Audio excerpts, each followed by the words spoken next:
Ladies and gentlemen, I have a statement here which perhaps Mr. Sounds you could hand out. I'll read it. Be there to answer any questions.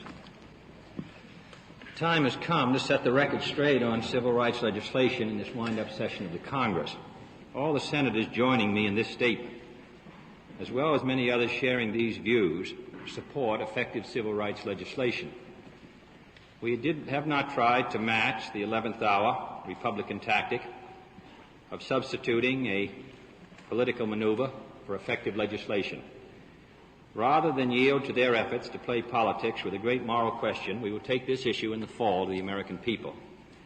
The Republican leadership of the Senate knows full well that under the parliamentary situation of these final crowded weeks of the special session, and in the political atmosphere of rancor that developed, no significant civil rights measure could have passed. This same political atmosphere has also prevented action on a farm bill and on adequate minimum wage, housing, health care for the aged, and education bills. But progressive legislation has not been the aim of the Republican leadership.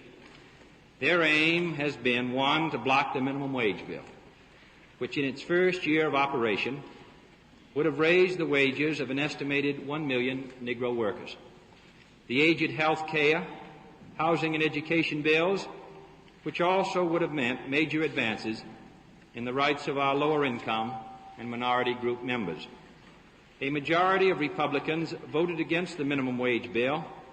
All but one voted against Social Security health care for the aged, and not one Republican on the Rules House Committee was ready to let adequate education and housing bills come up for final action.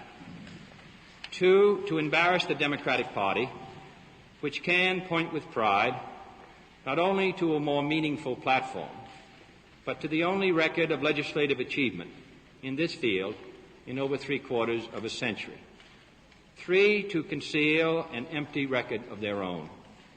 If the majority of Republicans were sincere about the two token proposals that they pressed in this session, they would not have supplied the votes that defeated them this spring, when they opposed by a 2-to-1 margin the very bill that they now advance. Republican leadership's sincerity, and we think the American people will challenge it also. We believe our credentials are clear, sure to each American his full constitutional rights, and, quote, to make equal opportunity a living reality for all Americans. The following 23 senators, who with myself and a few others, including 5 Republicans, supported each of the key civil rights measures this session, join me in this attached statement. That statement on behalf of those members of the Senate. This statement is on my own behalf.